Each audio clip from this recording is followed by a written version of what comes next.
नमस्कार दोस्तों, कैसे हैं आप सभी? अच्छे ही होंगे, सब अच्छे रहने चाहिए। मैं Sumit Kumar excellent point coaching centre से आपका फिर से एक बार स्वागत करता हूं। जैसे कि कल हमने पढ़ा था क्या, तुगलक वंश, और तुगलक वंश का जो अंतिम शासक था वो कौन था? नासिरुद्दीन महमूद तुगलक। और उसी के समय क्या किया था, जो तैमूरलंग था, तैमूरलंग, इसने क्या लगभग 1398 ईस्वी में 1398 ईस्वी में इसने क्या किया, भारत पर आक्रमण किया। और उस समय जो दिल्ली सल्तनत में एक वंश चल रहा था तुगलक वंश, और तुगलक वंश का जो अंतिम शासक था वो था नासिरुद्दीन महमूद तुगलक। तो तैमूरलंग ने भारत पर आक्रमण किया, और आक्रमण करने के बाद में यहाँ पे क्या किया, यहाँ पे बहुत सारा धन लूटा। इतना धन लूटा, जब यहाँ से जा रहा था तो जाते समय तो यहाँ की जो दिल्ली की जो जनता थी उनके अंदर आक्रोश उत्पन्न हुआ, और उन्होंने क्या करा, इस पर पत्थर बरसा दिए। पत्थर बरसा दिए, और पत्थर इतने बरसाए कि इसकी आंख में वो पत्थर लग गया। जैसे इसकी आंख में पत्थर लगा, अब इसे गुस्सा आ गया, और गुस्सा जैसे आया तो इसने क्या किया, अपनी जितनी भी सेना थी सबसे बोला कि अब हमें यहाँ पे धन नहीं लूटना, और अब हमें क्या करना है, यहाँ पर अब हमें यहाँ पर लोगों का नरसंहार करना है। तो इस तरीके से इसने सारा धन वहीं फेंक दिया, और फेंकने के बाद में और जितने भी जो भी आया, बच्चे बूढ़े स्त्री अपंग, सबको A to Z ये क्या करता गया, सबको मारता गया। और लगभग 17 दिन तक इसने भारत में क्या इतना खून खराबा किया था, और लगभग चारों तरफ क्या थी, खून ही खून बह रहा था। ठीक है, तो इसी का ही एक सेनापति था जिसका नाम था खिज्र खां।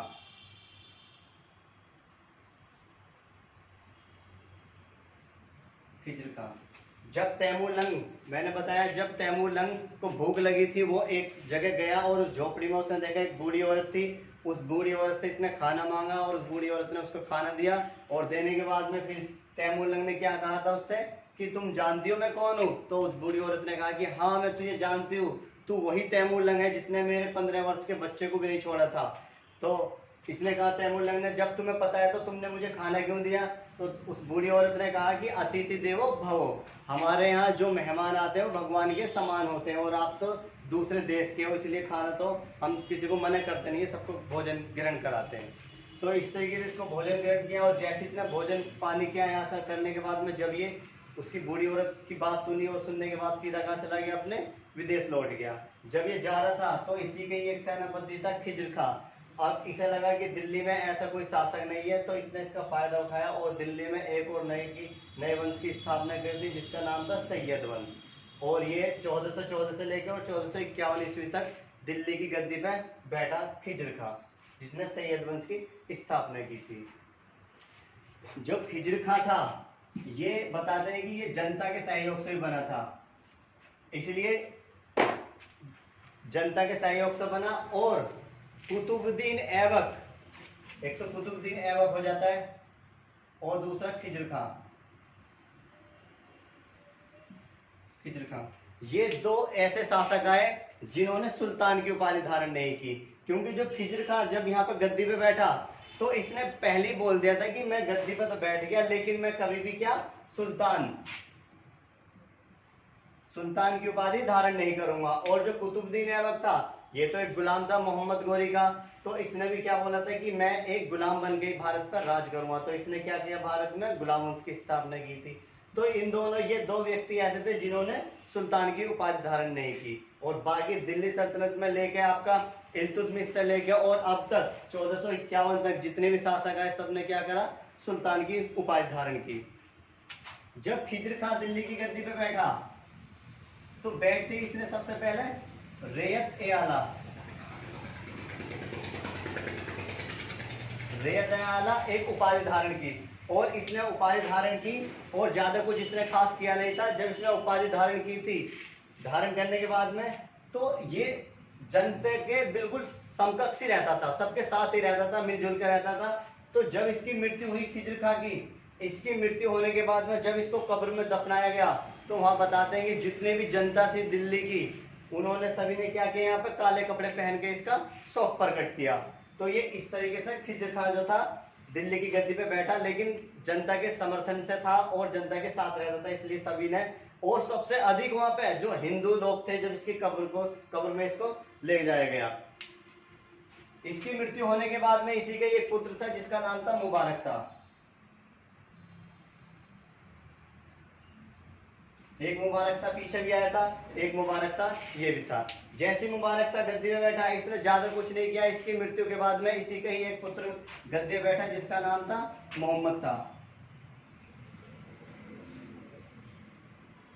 मोहम्मद शाह। और मोहम्मद शाह ने क्या करा यहाँ पर, जब ये गद्दी में बैठा, इसने जो सिपाही का पद होता है और सिपाही का पद इसने खत्म करके और भारत में एक और पद की स्थापना की जिसका नाम था वजीर। तो वजीर नाम एक पद आया भारत में पहली बार। तो किसने लाया था, वो जो सैयद वंश का शासक था मोहम्मद शाह। इसने क्या किया, वजीर नामक एक पद आया और पहले जो वजीर बनाया इसने, वो बनाया सरवर उल मुल्क। सरवर उल मुल्क, ये पहला वजीर बना। अब जैसी वजीर बना, जो मोहम्मद शाह था, मोहम्मद शाह का एक सेनापति था, पहला सेनापति था जिसका नाम था इब्राहिम बहलोल लोदी।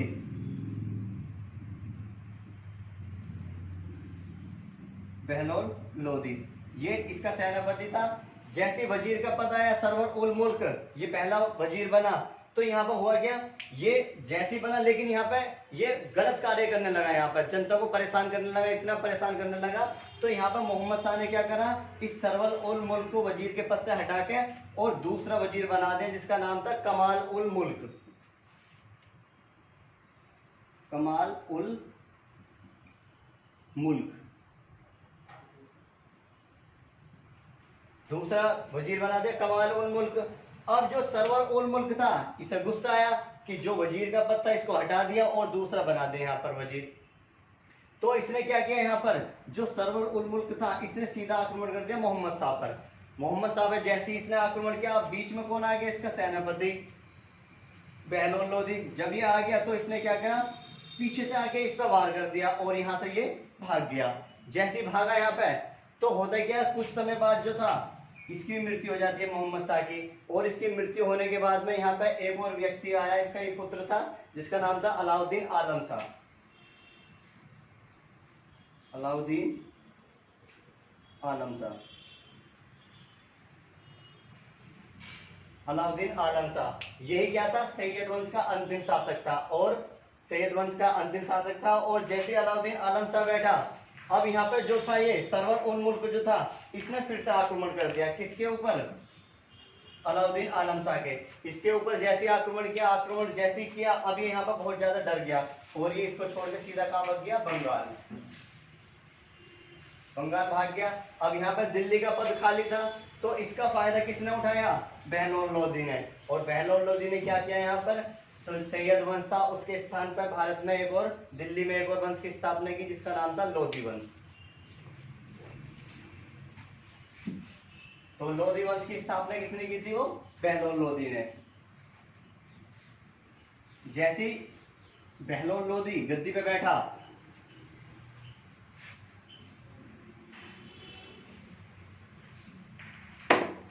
लोधी वंश,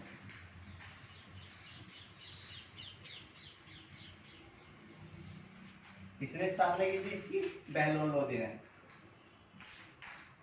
बहलोल लोदी स्थापना 1451 में ईस्वी में की थी और लगभग लोधी वंश चला था आपका 1526 ईस्वी तक। जब पानीपत का प्रथम युद्ध होता है तब तक ये चलता है। और इसी को बताते हैं कि दिल्ली सल्तनत का सबसे अंतिम वंश जो था वो लोधी वंश था।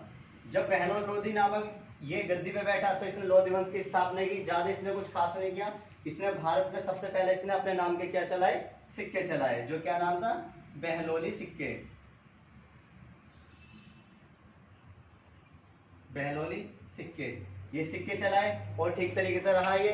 लेकिन कुछ समय बाद क्या हुआ, यहाँ पे जब इसने सिक्के चलाए तो इसने सोचा मुझे कहाँ क्या करना चाहिए, दक्षिण भारत की तरफ जाना चाहिए। तो इसने क्या किया, दक्षिण भारत की तरफ अपना रुख बदला।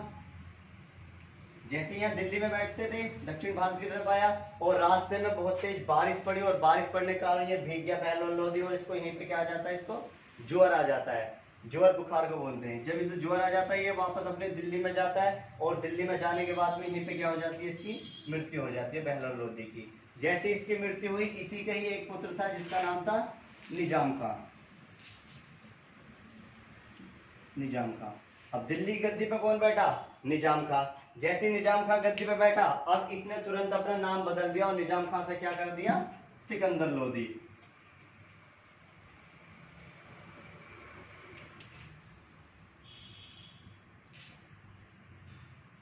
सिकंदर लोदी। जैसे सिकंदर लोदी गद्दी पे बैठा तो इसने सबसे पहले गद्दी पे बैठते इसने गाजी की उपाधि धारण की। गाजी की, क्योंकि गाजी की उपाधि सबसे पहले तो आपको पता है जो था आपका मोहम्मद बिन तुगलक का पिता था गयासुद्दीन तुगलक, उसने क्या किया था, गाजी की उपाधि धारण की थी। और गाजी का जो अर्थ होता है वो होता है क्या, काफिर या मंदिरों को तुड़वाने वाला। तो इस तरीके से सिकंदर लोदी ने गाजी की उपाधि धारण की। तो इसने जैसी गाजी की उपाधि धारण की तो इसने सबसे पहले जो नगरकोट का जो मंदिर था, ज्वाला ज्वाला जी का मंदिर,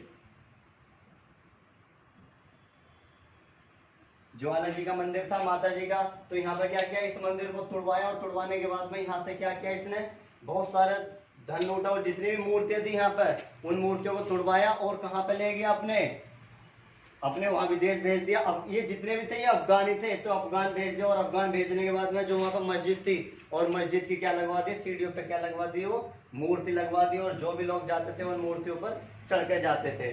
तो इस तरीके से इसने ये किया। और जो उनकी जो भगवान थे, भगवान श्री कृष्ण और माता वाता जो भी थे, तो उनकी जो छोटे छोटे तलवार चाकू भाले थे उनको किसको दे दिया, कसाईयों को दे दिया।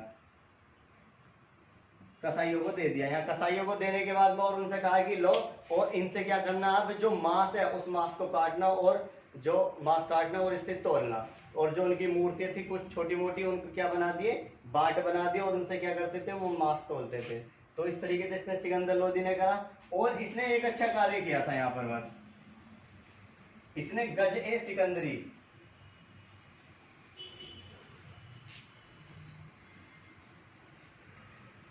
गज ए सिकंदरी,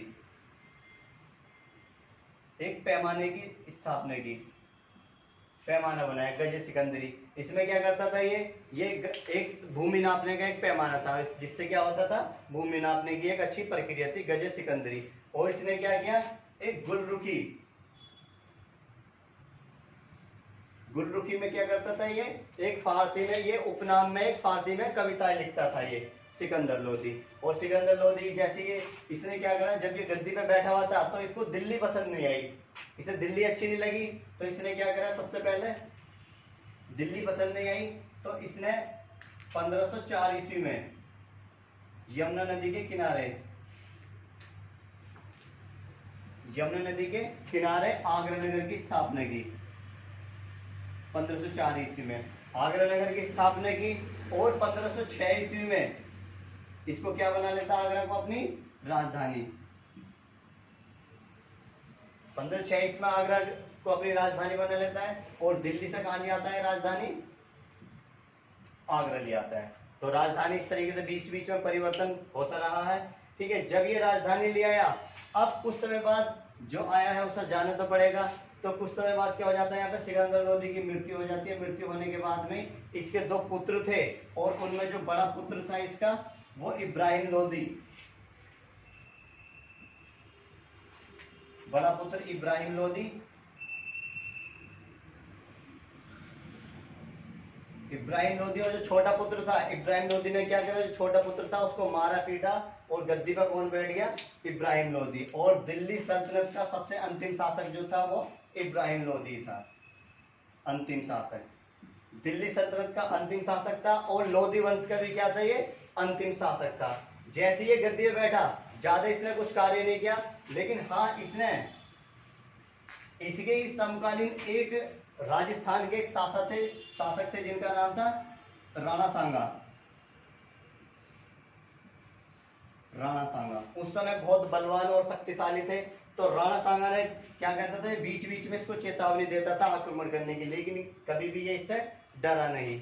तो उसी समय क्या था, जब इब्राहिम लोदी गद्दी पे बैठा हुआ था, तो उसी समय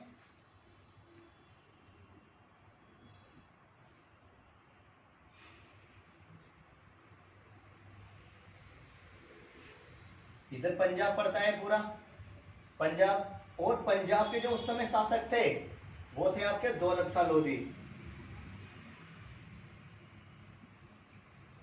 दौलत खां लोदी और आलम खां लोदी। आलम खान लोधी। ये क्या थे? जो इब्राहिम लोधी कहाँ बैठा हुआ था? वो दिल्ली की गद्दी पर। तो दौलत खान लोधी और आलम खान लोधी क्या थे? ये इसके चाचा थे इब्राहिम लोधी के। और वैसे ही यहाँ कहाँ के? पंजाब के क्या थे? सूबेदार। तो क्या हुआ, इधर ही ऊपर पड़ता है फरगना, अफगानिस्तान में पड़ता है। और ये भी कहाँ के थे? ये भी अफगानी थे। तो अफगानिस्तान में पड़ता है फरगना। और उस समय जो फरगना का जो शासक था वो था जहरुद्दीन बाबर।